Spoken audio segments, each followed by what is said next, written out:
Hello everyone, BLB here and welcome to another Minecraft tutorial. And today we are building a gold farm which works in 1.17. Now I know the 1.17 update broke a few gold farms, and there was actually a couple of reasons for that. One reason was actually a timing issue in the circuits that actually put our portals out. As you can see, every now and again a sort of cursed portal pops up, and prior to correcting the timing issue, that cursed portal would just stay there, and since the portal was never completely closed, it could never be reignited to, open up again. Another possible issue with these gold farms was after the update, for some reason they needed to be aligned properly, and I don't mean chunk aligned, I mean they need to be aligned with the cardinal direction in your world. They have to, the portal frame has to be aligned with your Z coordinates. As you can see, as I move along the frame here, only that last number in my coordinates is changing. I don't know why that is, but through my testing, that seems to be a fact now. Now this isn't the cheapest farm in the world, but it's also not impossible to acquire this early game if you just did a little bit of grinding. Now for collection, I'm going to be putting in 2 double chests. Now you're probably going to want more than that. This tends to fill up pretty quickly with all the golden swords and such. So you'll either want to build a big storage silo underneath it or have it feeding into an auto sorter. That's something I would typically do. But aside from those 4 chests for a collection, you will need 6 hoppers, you will need 4 hopper mine carts, 4 powered rails, 9 sticky pistons, 8 regular pistons, 9 observers, 4 droppers, 6 dispensers, 1 block of redstone, 3 levers, 18 redstone torches, 2 redstone comparators, and 9 redstone repeaters. You'll need a stack of obsidian per portal, so that's 4 stacks of obsidian total, and then 74 trapdoors. These have to be wooden trapdoors. You can't use iron here because they got to be able to light on fire, but that would be a stack plus 10. You're going to need a trident for your trident killer. Of course, you're going to need a whole bunch of building blocks. You'll want both solid and glass blocks in this design. And then also, you will need 4 buckets of water. Of course, at one point, we will be making an infinite water source so we can fill in some water canals. But overall, you will need 4 buckets thereof to put into the farm itself. Also, 2 buckets of lava, and then 16 random items to put inside a hopper clock. I'm going to use cobblestone for this.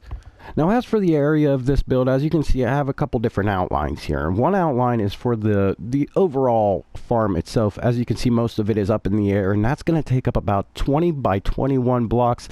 Now, that isn't entirely true. Most of it's 20 by 20, but we do have our torch tower kind of poking out around the edge there.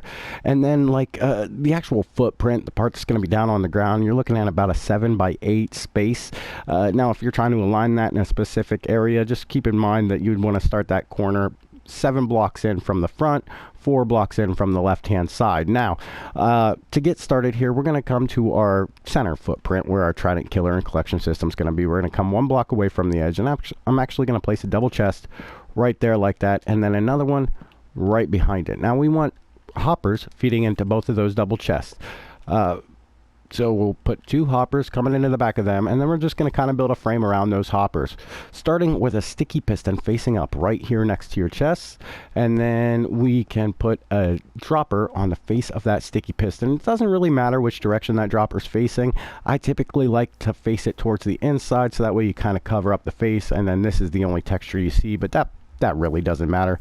But let's go ahead and put 3 more legs on this thing with just solid blocks. So we'll go around the outside like this, and then you'll want to bring that frame up another block. So let's go ahead and just kind of wrap this around the whole way to the face of that dropper. But above your chest here, obviously you can't put solid blocks. You're going to want some glass.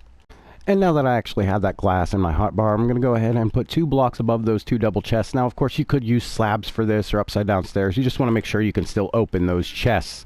Next, we are going to put in our hopper mine carts. In order to do that, we're going to lay in our powered rails. And yeah, this is the reason we're using powered rails for this, is you want to lay them straight. And if you were trying to do this with regular rails, they would just form a circle in here and it'd make it nearly impossible to get your hopper mine carts in here. So let's go ahead and place all 4 of those in here. Some of you may be thinking, yeah, you could have hopper minecart, just one hopper minecart running back and forth. Yes, you could, but that's unreliable. I don't like that type of system. Plus, you're going to want something as fast as possible, and this is about as fast as you're going to get. Now, let's go ahead and start laying in our circuitry for our Trident killer. Now, we already have one part of it in place, and that's going to be this dropper right here. As a matter of fact, let's go ahead and place a lever on this sticky piston. This is what's going to turn your Trident killer on and off. But to put in the rest of this circuitry, let's go ahead and place in an observer on this block right here. So the face is going to be looking at that dropper, redstone dot coming out the back here. Let's place a solid block and then another dropper on this corner. So that observer will power this dropper. And then we're going to kind of repeat that process. So observer, solid block, dropper, observer, solid block, dropper, observer, and you guessed it, solid block. So now, whenever we throw this lever, you can hear it starts the clock. That's what's going to power that Trident killer. Okay, now let's go ahead and place in our flooring of our Trident killer. So that could be any block you choose. Just fill in those 4 blocks. Now these solid blocks in our circuitry for our Trident killer, this is going to be where you want to place your pistons, all facing in towards the center of your farm. So just regular pistons on each one of these solid blocks. Next, we're going to, oops, not like that. Next, we're going to want to go ahead and kind of enclose this whole thing, but we're going to leave a door on this side. And I put a piston door into this. You could probably just like break in every time you need to, rethrow the Trident or whatever it may be. But that's the whole reason for this whole section. You just want to be able to get in there because whoever throws the Trident is the one that's going to get the experience. Well, they have to be online in order to get that experience. Yeah, if that person's not online, you're playing on like a realm or something like that, somebody else wants to use the farm, they're going to need to be able to get in there and rethrow that Trident. So the first thing we're going to do here is just build some pillars up on the corners, just 2 blocks tall for now, but you want to do this on every single corner of this build. And make sure you don't fill in that gap right there. You need an air block in there so that way, that piston can extend, of course. But after we have our 4 pillars in, you want to come to the back side on the left hand side is where I'm building it here. And technically it doesn't matter which direction you face your Trident killer, only the portals matter for that, but this is the way I've built it. But first thing we're going to want to do is come to this back left pillar, and we're going to just put a temporary block right there so we can place in some pistons. We're going to go ahead and place in 1 piston. We'll break away that temporary block. It doesn't need to be there, but place another piston on top of that. 2 more pistons beside those, come in right next to those pistons, and then you want to have 2 more sticky pistons facing in towards the farm. Obviously, all of those have to be sticky. Now we're going to just build a little platform to place our redstone on. So that's going to come around the back side of your pistons here, around your corner, come past these inward facing pistons, and come 1 block out from that. We're going to stick a lever on the end of that little platform. Next, we're going to get our redstone dust. We're going to put 1 dash on top of that block we just stuck that lever on, and then we're going to have that feeding into a repeater. Set that to 3 ticks, so go ahead and click it, or click it twice, and then have that feeding into more redstone dust, which just wraps the whole way around this platform. This way, all of these pistons get powered by it.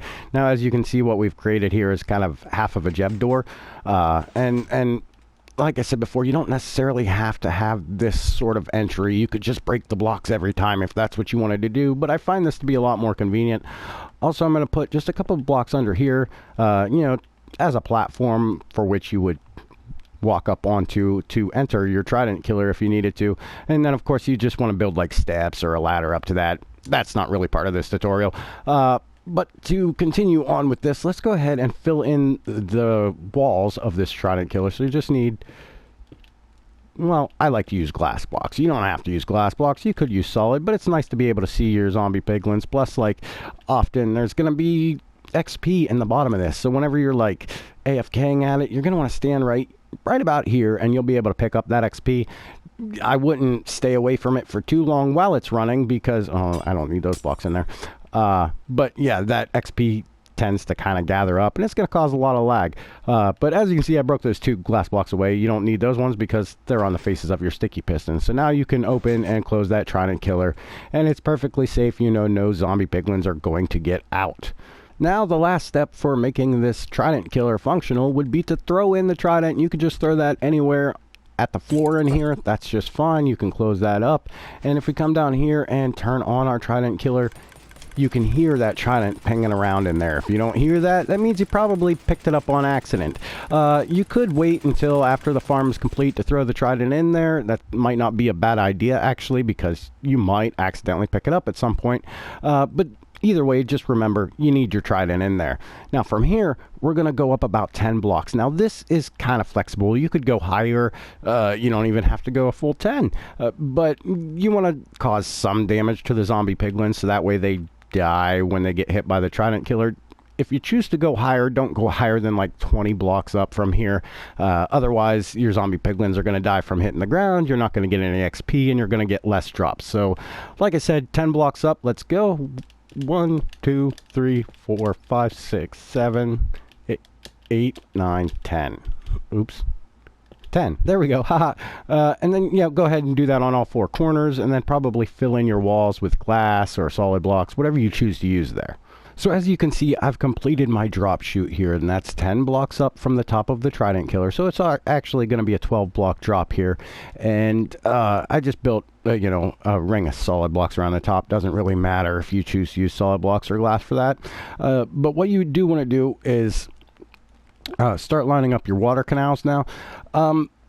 It's kind of important that you have the long part, the lowest part of your water canals perpendicular with your portals. I mean, you could do it the other way if you choose, but the whole idea here is it improves flow of the mobs that are rolling down into your water canal. So basically you're going to want to have that aligned with your x-axis. You're going to come to this one corner block, and you're going to come 7 blocks out from the drop chute you already have here. So 1, 2, 3, 4, 5, 6, 7. Do the same thing over here, and we're just gonna connect them. I went 1 block too far. We're just gonna kind of close them in like that, and do the same thing on the opposing side. And then you'll have these sort of wings sticking out, and you're going to want to go ahead and just fill those wings in with whatever block you choose. And once those wings are filled in, it should look a little like this. Now, we're going to want to go ahead and build a lip around the outside of this thing, but we're going to stay on this side of our drop chute. So start on this corner block, and you'll actually want to come 1 block out over the edge like this, and then bring that the whole way across your farm, and one block out over the edge on this side as well. And we're going to wrap that around to this side and come all the way back across your farm, and then we're going to go ahead and close that in. So it should look just like this. Now we're going to come to these corners here of the long sides, and we're going to come another 7 blocks out from here. So let's go 1, 2, 3, 4, 5, 6, 7. Do the same thing on this corner here. 2, 3, 4, 5, 6, 7. And then we're going to go ahead and close in that rectangle all the way, if I can manage to do that. Apparently I can't manage to do that. There we go. All right, and then you're going to do the same thing on the opposing side of the farm. And then you should have something like this. And then what we're going to do from here is go ahead and fill in these big open gaps on both sides of the farm. I'm going to use glass blocks here. You could actually use whatever block you choose. It really doesn't matter. And with that filled in, you should have a platform that looks a little like this. Now we're going to go ahead and build a lip around this platform. And to do that, we're going to come to, well, it doesn't really matter what corner you go to, but place a block and then come 1 block out of the farm away from your central canal there. We're going to come right up past our central canal on this side, and I don't want to miss blocks in there. Let's go ahead all the way over the other corner, come out another block. We're going to do the same thing on this side. And then, as some of you might have guessed, we're going to come to those blocks that we have poking out the side here, and we're going to just put a line of blocks connecting those. So do that on both sides of your farm. And with that complete, you should have, well, this shape right here. You got them poking out on both the north and south sides of the farm. And we want to just bring this lip up 1 more block. I'm going to use a line of glass blocks for this. I do recommend using glass here, mainly because mobs can't spawn on it, and you probably don't want a whole bunch of extra mobs spawning inside your farm. Not to mention, if they decide to walk off the edge, they'll probably survive that drop, and they might attack you while you're AFKing.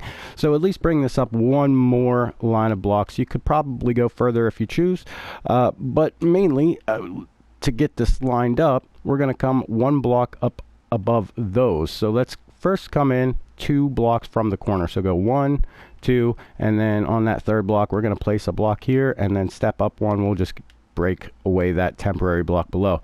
We're going to come in 3 blocks from this. 1, 2, 3.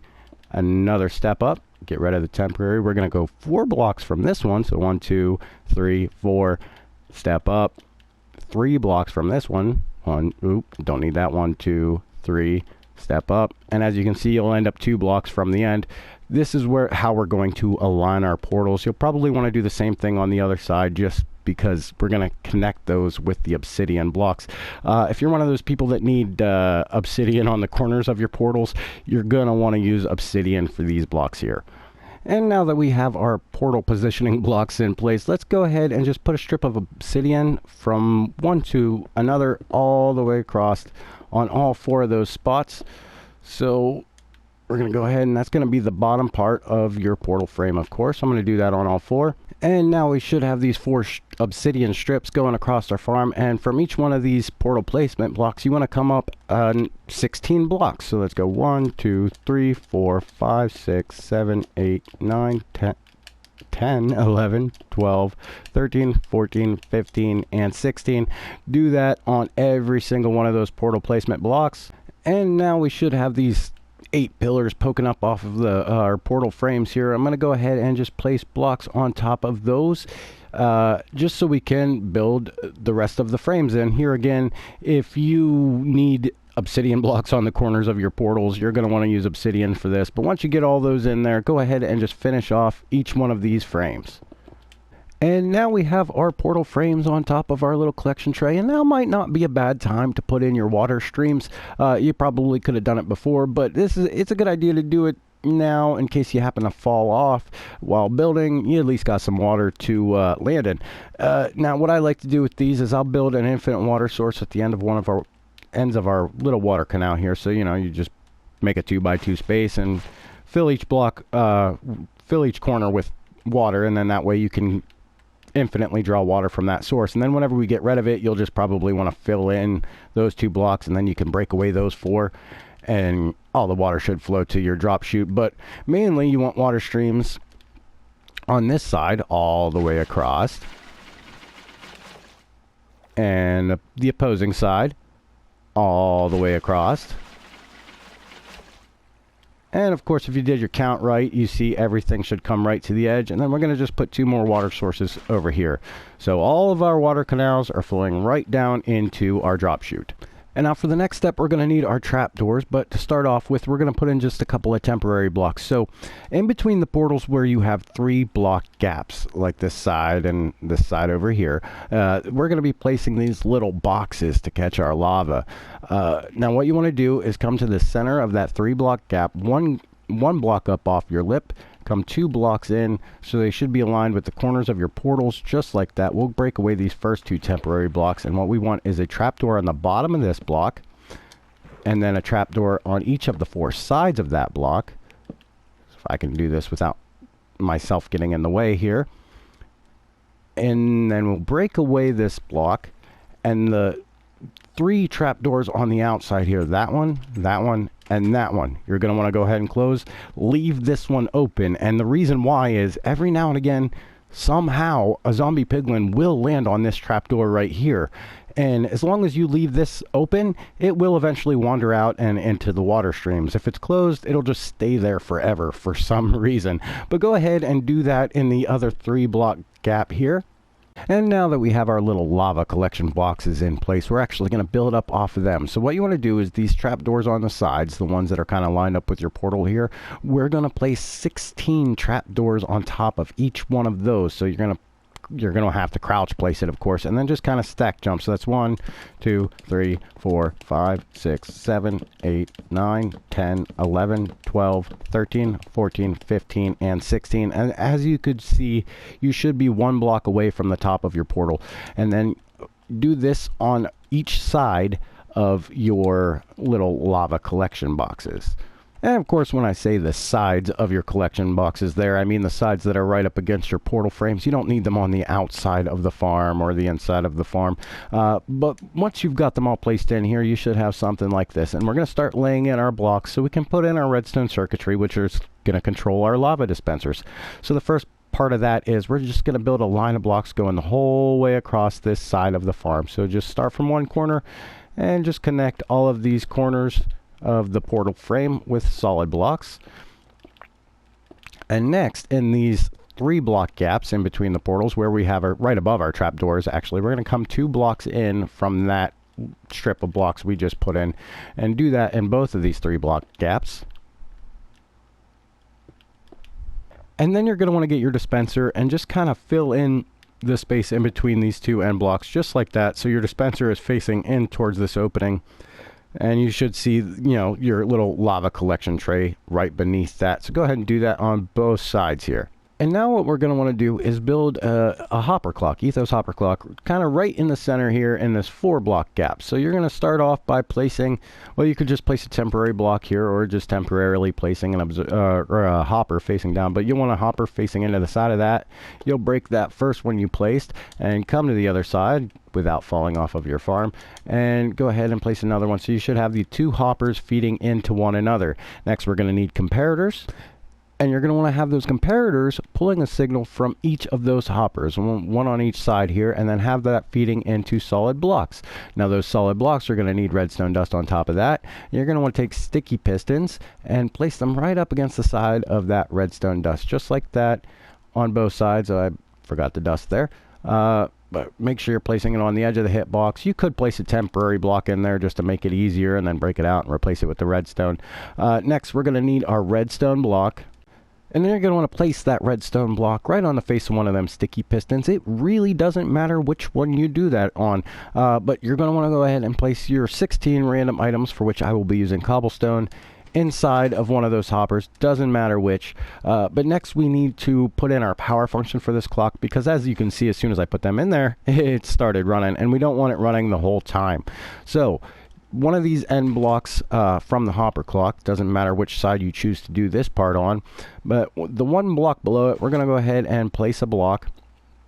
And then probably the best way to line up this storage tower would be to just get yourself a gravity block, like a block of sand or gravel, and place it on the end of that, and that's going to fall down right where you're going to want to start your torch tower. So right on top of that gravity block, like I said, we're going to start our torch tower. I'm going to start by placing a solid block with a lever on the side of that. And then we're going to just go torch block, torch block. Most of you probably seen a torch tower before, but just in case you haven't, you just kind of repeat this cycle the whole way up. An easy way to do this would be to scaffold up right beside that line of blocks, and then you can place them as you're climbing up the scaffolding. But however you choose to do it, just remember torch block the whole way up. Once you get to the top, you should be lined up with this block you had placed, right off the edge of your hopper clock there. Now all we need is a piece of redstone dust to connect that torch with this redstone line here. And as you can see, this torch is turned off. That means the clock is turned on. So you're going to come back down to the bottom, go ahead and throw your lever, which will change the polarity of each one of those torches. As you can see, I got rid of that gravity block. It's not necessary. But now this very top torch should be turned on. This means your clock is turned off. This is what you want, because you don't want lava spilling out when you're not ready for it.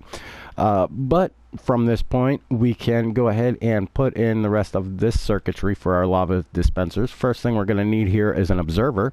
And you could place that observer up against any one of these 4 blocks, either your sticky pistons or right on the side of the redstone block or on this block right here. It really doesn't matter. Just make sure you're not facing directly at the redstone dust, because then it's going to be changing a lot more than you actually want it to. So 1 block behind that, so we can place some redstone coming from that observer. We're going to go ahead and just place a strip of blocks coming right across those 4 portals, and then you want redstone line, starting from this block here, from one dispenser all the way across that strip of blocks to the other dispenser. And then we could go ahead and put in our lava right now if we choose. And as you might have guessed, you're going to go ahead and place those 2 lava buckets inside of those 2 dispensers. Now, at this point, it's probably not a good idea to turn this farm on until we have the circuits which are going to put out our portals put in on the other side. Otherwise, the portals are just going to open up and they're never going to close again until you manually break them yourself. But to do this next step, we're going to build the same circuit on each one of these 4 portals. And that's going to require an observer, a dispenser, a sticky piston, 2 repeaters, some building blocks, and some redstone. So to build each one of these circuits, we're going to go ahead and I'm going to just place, a temporary block in there. I'm using an observer now, but any temporary block you want, go ahead and place an observer facing that block. We'll break that one away for now. And then we want a dispenser right underneath that observer. So go ahead and place that in. You're going to want a solid block on the back of that dispenser. So I'm going to place a temporary one there just because it's easier than trying to place on the dispenser. Come down another block so that way you can place a piston right below that dispenser. So it should look like this on every single side. Now, this little section of blocks back here, we're going to build off of that. So come 1 block over, and you're going to place 1 block next to your piston, and then 1 block there just temporarily, so we can place a block on the side and a block underneath, and then we'll break that away. Now we need our repeaters. Oh, well, let's go ahead and place this block here on the corner, but we will need our repeaters. Have 1 repeater set to 4 ticks feeding into the side of that dispenser, as well as 1 repeater down here on that block also set to 4 ticks. That's what's going to feed into our pistons. Now we just need to run a line of redstone dust down these blocks from the observer to that repeater, and that repeater down there is going to steal a signal from this block here. We're going to repeat that same circuit on all 4 portals of the farm, but once you get to this side, it's a good idea to kind of reverse it. So basically have it facing the other direction. Just as an example here, I'll go ahead and place that in real quickly. So we want our observer, dispenser. We'll place our blocks on the back, breakaway top block, place in our piston. Then we need the rest of this circuit put in. Let's go ahead, block there, and we need a block underneath, block on the outside. Oh, 1 more block up here. We'll break that block away. 1 more block here in the corner, so that way we can place in our repeaters. Remember, set to 4 ticks. 4 ticks. Run the redstone line. And then the circuit's basically done. Remember to do that on each of these 4 portals. But like I said, you want it facing off that side on this side of the farm and that side on the other side. I suppose it doesn't really matter, but it just probably looks best like that. And with each of those 4 circuits built on each of those 4 frames, we're going to go ahead and get our 4 buckets of water and put those in each of those 4 dispensers. So go ahead, place 1 there, 1 there. And I realize in survival mode, this isn't going to be easy as I'm making it look. You're going to have to put in a lot of scaffolding blocks and things like that. It's a little bit of a pain to build, but honestly, it's going to be worth it. And with that, our farm is actually complete. So let's go ahead and come down here to the bottom, and we're going to go ahead and throw this lever that's feeding into our torch tower. And you're also going to want to go ahead and throw this lever, which turns on your Trident killer, because those zombie piglins are going to start falling, and you want to make sure they're getting killed as they're falling. So if we just watch for a second, our portals are turning on and off. If I remember the term mob spawning on in this, we should start getting some zombie piglins. Yeah, we got them there. Okay, so they are going to start funneling in here, and as you can see, they do start to come in pretty fast. Those portals light quite often. This is actually a lot faster than the designs I have been using. I've been using crafting tables where the trapdoors are, and well, with trapdoors you can fit twice as many blocks in there. So yeah, you get a much faster farm in the end. As you can see, they're getting killed very quickly, and I just turned it on. So let's take a look in each of these chests. the drops are coming in slowly. This will be a lot faster if you're holding a looting 3 sword. Another option is you can make it a little bit taller, and that would kill the zombie piglins off just slightly faster. But as you can see, they only take like 2 hits before they die anyway, so I don't know how necessary that is. That's entirely up to you. But that is it. That is our gold farm completed.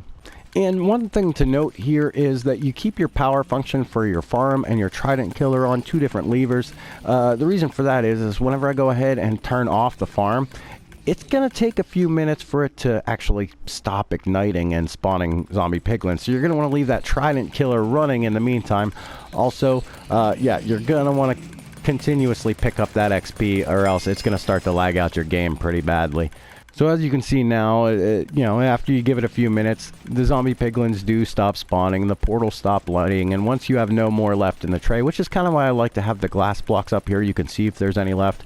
But go ahead and turn off your Trident killer, and you should be good to go from there. And so, my friends, that completes today's tutorial, and as always, if you enjoyed this video, please remember to hit that like button, and if you're interested in seeing more from me, consider subscribing as well. I would like to thank each and every one of you for watching, and wish you all a wonderful day.